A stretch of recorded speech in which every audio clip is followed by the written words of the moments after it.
Amigos míos, ¿hacia dónde se dirigen nuestras naciones? ¿Qué va a pasar en este mundo en el que vivimos hoy? ¿Qué nos depara la confusa sociedad del siglo XXI en la que estamos entrando? ¿Qué va a pasar? La revista Time publicó recientemente en un número especial sus predicciones para el siglo XXI. Quiero resumirles algunas de ellas. Esta dice que el tiempo es lo que podemos esperar del siglo XXI. En primer lugar, la familia tal como la conocemos pronto morirá. No es más que una anomalía interesante, un simple bache en la historia de la humanidad. Pensábamos que era algo normal, pero estábamos equivocados. El propio término familia nuclear desprenderá un olor a humedad en los próximos días. En su lugar, habrá matrimonios múltiples o lo que se conocerá como monogamia en serie. El divorcio será tan común que se considerará normal. Algunos contratos matrimoniales tendrán cláusulas de extinción que rescindirán automáticamente a una edad determinada. Las parejas que cumplan 50 años serán tan escasas como los virtuosos del piano o el violonchelo de hoy, maestros dotados de su oficio. Otro aspecto es que muchas mujeres vivirán con otras mujeres. De forma muy parecida a cómo se representa a las chicas de oro en las comedias televisivas, los niños vivirán con una desconcertante variedad de parientes, madres, padres, múltiples madrastras y padrastros, hermanastros y hermanastras, abuelos y exabuelos, etc. Otro aspecto es que el tabú contra el incesto se debilitará. La estructura familiar estará formada por parientes, no parientes y exparientes, lo que romperá la obsoleta prohibición de las intimidades en el hogar. Otro aspecto es que habrá más personas mayores y menos niños que nunca. La tendencia a la falta de hijos se acelerará. Además, los niños serán víctimas de forma rutinaria. Pasarán de un hogar a otro a medida que las familias se separen y se reformen. Muchos no tendrán a nadie que los cuide. Los niños y las niñas vagarán por las calles de forma muy parecida a como lo hacían en el Londres de Charles Dickens o como lo hacen hoy en día en Brasil. Luego, los pediatras enseñarán a los niños sobre el uso de condones en el momento de su vacunación contra las enfermedades. Luego, la teología, el estudio de Dios y la Biblia, pronto morirá. Los escolares del mañana no tendrán conocimiento de asuntos espirituales, ni siquiera interés alguno en este tema. Luego, el triunfo de la religión feminista hará que muchos cristianos y judíos rechacen las referencias a Dios en términos personales. Ya no habrá más Señor ni Padre Celestial. Esto, a su vez, fortalecerá a los grupos que adoran a una misteriosa fuerza de la naturaleza para deificarse a sí mismos. Amigos míos, esto es horrible. Y, sin embargo, esto es lo que se predijo como una idea del futuro del siglo XXI en la revista Time. ¿Pueden imaginarse una sociedad así? Amigos míos, como comentamos en el último programa, los estadounidenses no honramos a Dios en nuestras vidas. Eso debería ser evidente. Nuestra moneda puede decir que confiamos en Dios, pero la mayoría de nosotros no confiamos realmente en Dios en absoluto, y nuestras palabras y nuestras acciones lo demuestran. Hablamos de cristianismo, pero tenemos más de 400 denominaciones y sectas cristianas. Todos ellos se hacen llamar Jesucristo y todos ellos tienen ideas y prácticas diferentes. De lo contrario, no serían diferentes, no estarían todos separados, ¿verdad? Podría ser que la mayoría de las personas estén bastante confundidas, que no sepan lo que es realmente el verdadero cristianismo. Amigos míos, ¿alguna vez han estudiado y comprobado por ustedes mismos lo que es realmente el verdadero cristianismo? Escuchen esta definición de cristiano del diccionario Webster del Nuevo Mundo. Cito ahora del diccionario. Cito, una persona que profesa creer en Jesús como el Cristo o en la religión basada en las enseñanzas de Jesús. Fin de la cita. Bueno, eso no está mal. Es una definición relativamente buena. Pero, ¿qué dice la Biblia sobre lo que es un verdadero cristiano? ¿Qué dice realmente la Biblia que lo explique con más detalle para aquellos de nosotros que queremos hacerlo, para actuar en consecuencia? Y permítanme decir esto, será mejor que lo aclaremos. Porque nuestra propia eternidad puede depender de ello. Primero que todo, fíjense en lo que dijo el propio Jesús. Pasemos a las palabras de aquel que más debería saber sobre el cristianismo, a Jesucristo mismo. Vayan a Lucas, capítulo 6, amigos míos, en los Evangelios. Lucas, capítulo 6. Desempolven su Biblia, amigos míos, si no están en un camión, y sé que algunos de ustedes, camioneros, están escuchando y puede que no puedan hacerlo, pero el resto de ustedes, en su sala de estar o donde sea que estén, traigan la Biblia, desempolven su Biblia. No me crean a mí. Crean lo que encuentren probado en las palabras de su propia Biblia. Esto es lo que dijo Jesucristo. Lucas 6, versículo 46. Pero ¿por qué me llamáis Señor, Señor, y no hacéis lo que yo digo? Eso es lo que Jesús desafió. Él quiere que sus seguidores hagan lo que Él dice. Quiere que sus seguidores le obedezcan, no solo que hablen de su nombre y se pongan sentimentales. Pasemos ahora a la armonía del Sermón del Monte. Vayamos al Sermón del Monte, amigos míos, allá en el capítulo 7 de Mateo, Mateo 7, comenzando en el versículo 21. Jesús dijo, no todo el que me dice, Señor, Señor, entrará en el reino de los cielos, sino el que hace la voluntad de mi Padre que está en los cielos. Esa es la clave. ¿Haremos la voluntad de Dios? Muchos me dirán, continuó Jesús, en aquel día, Señor, Señor, ¿no profetizamos en tu nombre? En otras palabras, muchos hombres vienen y predican o profetizan en el nombre de Jesús. ¿No hemos echado fuera demonios en tu nombre? Algunos creen que echan fuera demonios de ignorancia, superstición y desesperación, no necesariamente demonios reales. ¿Y no hemos hecho muchas maravillas en tu nombre? Se lo dirán a Jesús cuando venga. Y fíjense en lo que dice Jesús. Versículo 23. Y entonces les declararé, nunca os conocí. Nunca os conocí, y es obvio que vosotros nunca me conocisteis. Él les dirá a estas personas, apartaos de mí, hacedores de maldad. Estoy leyendo esto, amigos míos, de la nueva versión King James, y es una versión correcta, y se basa en el texto griego quizá tanto o más que cualquier versión en idioma inglés. Apartaos de mí, hacedores de maldad. Aquellos que no obedecen las leyes de Dios no conocen a Cristo. Hablan de Cristo. Usan el nombre de Cristo, pero en realidad no conocen a Cristo. No están familiarizados con Él. Ese es todo el problema. Por eso, queremos asegurarnos de que nosotros mismos hacemos la voluntad de Dios y estudiamos este libro. Aprendemos realmente a estudiar la Biblia. Comprobamos estas cosas con ella. Llegamos a entender de qué se trata el verdadero cristianismo. Pasemos ahora a los escritos del apóstol Pablo en el libro de Romanos. Vayan conmigo a Romanos, capítulo 8. Romanos, capítulo 8. Y comencemos en el versículo 5. Creo que esto es algo muy vívido para todos nosotros si lo leemos con atención y pensamos en ello. Dios dice aquí por medio del apóstol Pablo en Romanos 8, versículo 5. Porque los que viven conforme a la carne, ¿quiénes son? Eso significa tú y yo, eso significa la mayoría de nosotros, amigos míos. Los que viven conforme a la carne ponen su mente en las cosas de la carne. Pero los que viven conforme al Espíritu, las cosas del Espíritu, tienen que tener su mente en las cosas de Dios porque leen las palabras de Dios en la Biblia. Jesús dijo, estas palabras son espíritu y son vida. Y cuanto más lees la Biblia, más reflejas los pensamientos de Dios. Jesús continúa aquí, o lo hace el apóstol Pablo, Jesús inspirando esto, por supuesto, versículo 6, porque la mente carnal es muerte. La palabra carnal no es un mal inusual, amigos míos. Es solo un enfoque humano normal de la vida. Los españoles lo llaman carne, chile con carne. En otras palabras, una persona carnal normal, vivir de esa manera es muerte. Pero tener una mente espiritual es vida y paz. Porque la mente carnal es enemistad contra Dios. O como lo traduce la traducción MAF, es hostil contra Dios. Hay un antagonismo natural en la mente normal del hombre contra Dios y las cosas de Dios. Eso es difícil de entender, pero así es. Y hay un invisible que difunde esa actitud de justo resentimiento contra Dios. Porque no se sujeta a la ley de Dios. Ni tampoco puede. La mente carnal no quiere obedecer las leyes de Dios.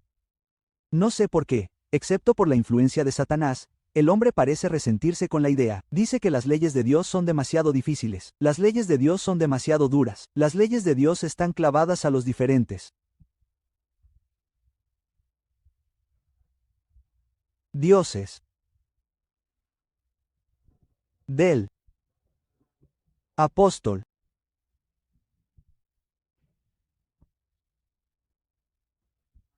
Pablo. Por eso no estáis en la carne, continúa Pablo, sino en el Espíritu, si el Espíritu de Dios mora en vosotros. Miren, amigos míos, aquí está la clave. Estáis en el Espíritu de Dios.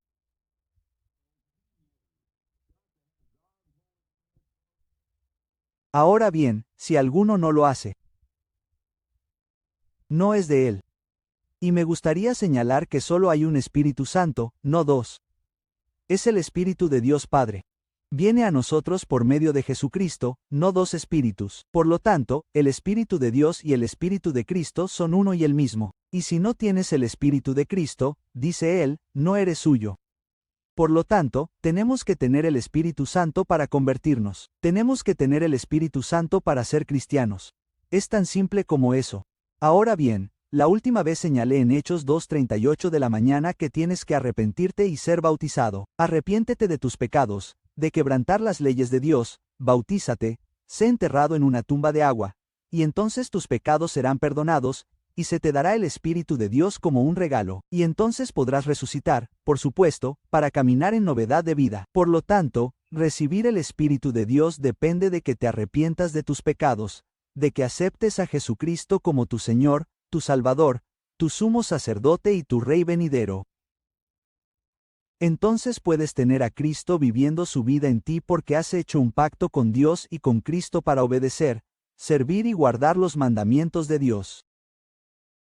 Y de nuevo, como descubrimos en Hechos 5:32 de la mañana, Dios da el Espíritu Santo a quienes le obedecen. Dios no da el Espíritu a quienes son rebeldes y discuten al respecto. Él da el Espíritu Santo a quienes le obedecen. Pero, ¿cómo podemos obedecer a Dios? ¿Cómo podemos vencer nuestra naturaleza humana y el egoísmo que tenemos y guardar los mandamientos de Dios? Bueno, porque tenemos el Espíritu de Dios. Y como descubrimos aquí en Romanos 5, versículo 5, ahora la esperanza no defrauda, porque el amor de Dios ha sido derramado en nuestros corazones por el Espíritu Santo que nos fue dado. Así que el Espíritu Santo, a través del Espíritu Santo, el amor de Dios es derramado en nosotros. ¿Y qué es ese amor? Una vez más, veámoslo. Ese amor se describe en detalle aquí en 1 Juan 5, versículos 2 y 3. 1 Juan, justo antes del libro de Apocalipsis. 1 Juan 5 en 2 y 3.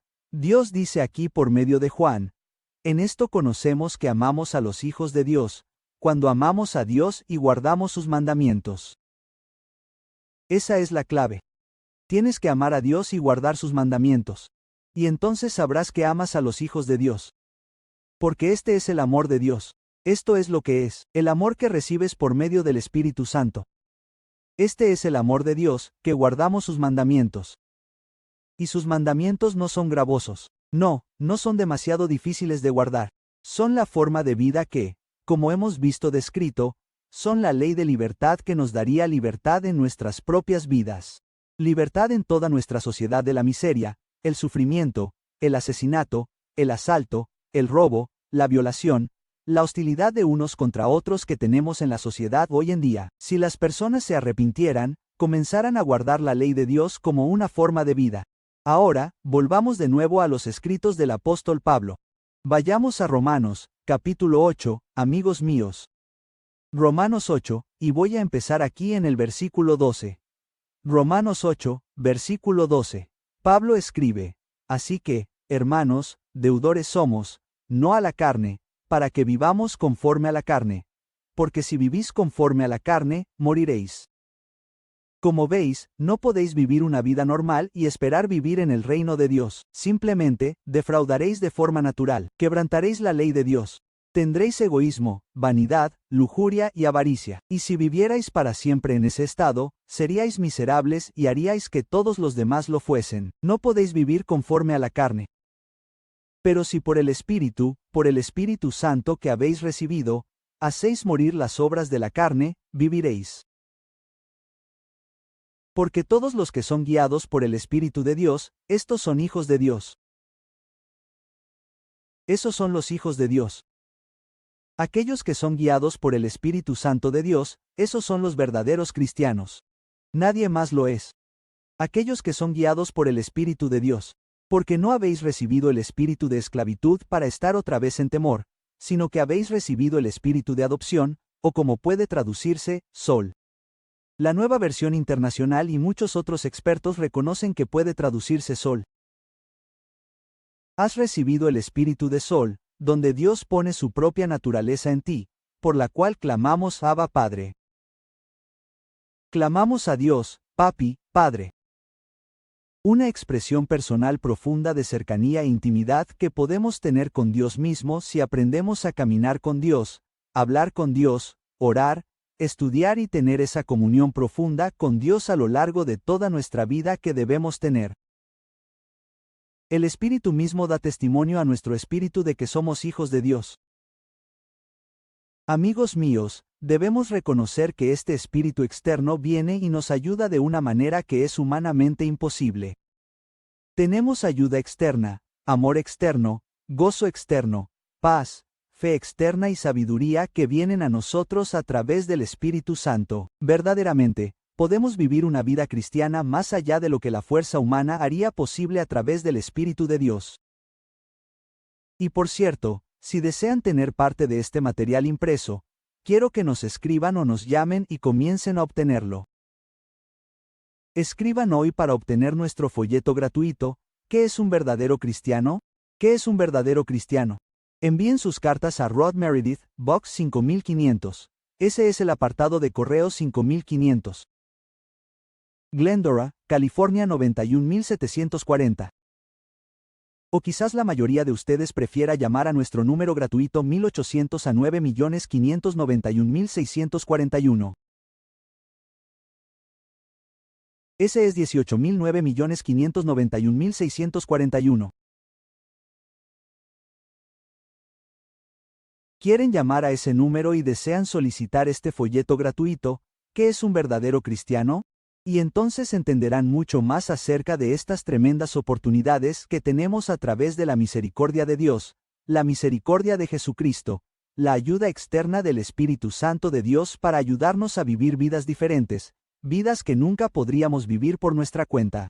Quiero volver ahora a Juan, capítulo 14. Acompáñenme, amigos míos, a Juan, capítulo 14. El Evangelio de Juan, capítulo 14, comenzando por el versículo 15. De nuevo, tomen su Biblia. Revisen estas cosas. Crean lo que leen en las páginas de su Biblia. Noten el versículo 15 aquí. Jesús dijo: Si me amáis, guardad mis mandamientos, y yo rogaré al Padre, y os dará otro consolador. Aquí Jesús está hablando del Espíritu Santo, un consolador que puede estar con vosotros para siempre, es decir, el Espíritu de verdad, al cual el mundo no puede recibir, porque no lo ve ni lo conoce. Pero ustedes lo conocen, porque mora con ustedes y estará en ustedes. El Espíritu Santo, amigos míos, estaba con los apóstoles, pero al final de su vida, al final de la vida de Jesús, al menos humanamente, Pedro negó a Cristo 3 veces. Recuerden justo antes de que Jesús fuera asesinado porque el Espíritu Santo estaba con él. Todavía no estaba en él. Pero ese Espíritu Santo podría entrar en nosotros y convertirse en parte de nuestra naturaleza si realmente nos arrepentimos y entregamos nuestras vidas, si entregamos nuestras vidas incondicionalmente a Dios por medio de Jesucristo. Jesús dijo en el versículo 20, En aquel día conoceréis que yo estoy en mi Padre, y vosotros en mí, y yo en vosotros. Cristo entra literalmente en nosotros por medio del poder del Espíritu Santo. El que tiene mis mandamientos y los guarda, ese es el que me ama. Y el que me ama será amado por mi Padre, y yo lo amaré, y me manifestaré a él. Dijo en el versículo 23, El que me ama, guardará mi palabra, y mi Padre lo amará, y vendremos a él, y haremos morada con él. Sí, Jesús viene y literalmente vive dentro de nosotros. Eso es lo que es un cristiano. Un cristiano es alguien que ha sido conquistado por Dios, lleno del Espíritu Santo de Dios, y Dios Padre y Jesucristo viven literalmente sus vidas dentro de esa persona. De modo que esa vida se refleja cada vez más en todo lo que pensamos, en todo lo que decimos y en todo lo que hacemos, si somos realmente cristianos. El que no me ama, no guarda mis palabras. Y la palabra que habéis oído no es mía, sino del Padre que me envió. Estas cosas os he hablado, dijo Jesús, estando con vosotros. Pero el Consolador, el Espíritu Santo, a quien el Padre enviará en mi nombre. Como veis, el Espíritu Santo es enviado por Dios Padre, amigos míos, en el nombre de Jesús, con la autoridad de Jesús. Hay un solo Espíritu Santo que procede del Padre. Y por medio de Jesucristo, Él os enseñará todas las cosas y os las recordará. Así, el Espíritu Santo nos enseña los caminos de Dios, nos ayuda a entender la Biblia y nos recuerda las cosas que hemos aprendido de Dios. El Espíritu Santo es la naturaleza misma de Dios, el carácter de Dios, la mente de Dios impartida a los seres humanos como un don maravilloso, y por medio de Cristo que vive en nosotros, por medio de ese Espíritu, nos convertimos en verdaderos cristianos. Eso es lo que es un verdadero cristiano. Ahora volvamos a la primera epístola de Juan. Esta es la primera de Juan, capítulo 4. Ahora, 1 Juan, capítulo 4. Aquí Dios nos da una pequeña advertencia. Piensen en esto, mis amigos, usen sus mentes. Primera de Juan 4, versículo 1. Amados, no crean a todo espíritu, sino prueben los espíritus para ver si son de Dios, porque muchos falsos profetas han salido por el mundo. Dios nos dice que probemos los espíritus. Y si tienen ideas que les vienen de cualquier fuente, de su propia mente, de sus lecturas, de lo que la gente les dice, Dios les dice que prueben esos espíritus, porque muchos falsos profetas, muchos falsos ministros, muchas ideas falsas han salido por el mundo, incluidas las ideas sobre lo que es un verdadero cristiano. En esto conocerán el Espíritu de Dios. Todo espíritu que confiesa que Jesucristo ha venido en carne, es de Dios. Tenemos que saber, mis amigos, que Jesucristo vivió plenamente en la carne. Él era carne. Y como dice en Hebreos 4:15 de la mañana, fue tentado en todo según nuestra semejanza. Él palpó los polos de la carne. Y, sin embargo, a pesar de eso, sabemos que pudo guardar la ley de Dios porque Jesús también dijo: he guardado los mandamientos de mi Padre con la ayuda del Espíritu. Es posible guardar la ley de Dios. Jesús lo hizo y estaba en la carne. Y todo espíritu que no confiesa que Jesucristo ha venido en carne, no es de Dios. Y este es el del anticristo, del que habéis oído que viene, y que ahora ya está en el mundo. Hijitos, vosotros sois de Dios, y los habéis vencido, porque el que está en vosotros, fíjense en esto, Jesús vive en nosotros. El que está en vosotros es mayor que el que está en el mundo. Y ahora vayamos a segunda de Juan. Volviendo al final del Nuevo Testamento, justo antes del libro de Apocalipsis, segunda de Juan, y voy a empezar a leer en el versículo 6. Solo un capítulo aquí, por supuesto. Segunda de Juan, versículo 6. Este es el amor, que andemos según sus mandamientos. Este es el mandamiento. Juan dijo que, como habéis oído desde el principio, andéis en él. Jesucristo nos dijo desde el principio lo que debemos hacer. Dijo que si quieres entrar en la vida, guarda los mandamientos. Y les dijo a los discípulos que salieran y enseñaran a todas las naciones todo lo que yo os he mandado. Y así nos recuerda aquí: haced lo que habéis oído desde el principio. Porque muchos engañadores han salido al mundo, toda clase de modernistas, toda clase de personas con diferentes ideas extrañas acerca de Dios y de Cristo. Muchos engañadores que no confiesan que Jesucristo vino en carne. Y aquí está el presente progresivo en el griego que Jesús viene. Él vino y también, mis amigos, Él viene en carne. Él viene en nuestra carne. Él vive su vida en nosotros. Este es un engañador y un anticristo que enseña lo contrario de eso. Por supuesto, miren por ustedes mismos para que no perdamos aquellas cosas por las que trabajamos, sino que recibamos una recompensa completa. Cualquiera que se extravía y no persevera en la doctrina de Cristo no tiene a Dios. Eso es importante, mis amigos. Mucha gente dice simplemente creer, simplemente creer. Más vale que hagas algo más que creer. Más vale que aprendas a creer y a entender la verdadera doctrina de Cristo, la enseñanza de Cristo, porque Cristo nos dice cómo vivir y qué hacer. Y el que no permanece en la doctrina de Cristo, dice Juan aquí, no tiene a Dios. El que permanece en la doctrina de Cristo, tiene al Padre y al Hijo. Este es un verdadero cristiano. De esto se trata. Cristo vive en nosotros y, por lo tanto, los verdaderos cristianos lo reflejan más y más cada año a medida que crecemos en gracia y conocimiento. Es una vida de estudio ferviente, de oración y ayuno fervientes, de servicio a Dios y al prójimo. Y por medio del Espíritu Santo, vencemos y vivimos esa clase de vida. Si quieres saber más, escribe hoy mismo para solicitar nuestro folleto gratuito. ¿Qué es un verdadero cristiano? ¿Qué es un verdadero cristiano? Escribe para solicitarlo. Envía tus cartas a Rod Meredith, Box 5500, Glendora, California 9174.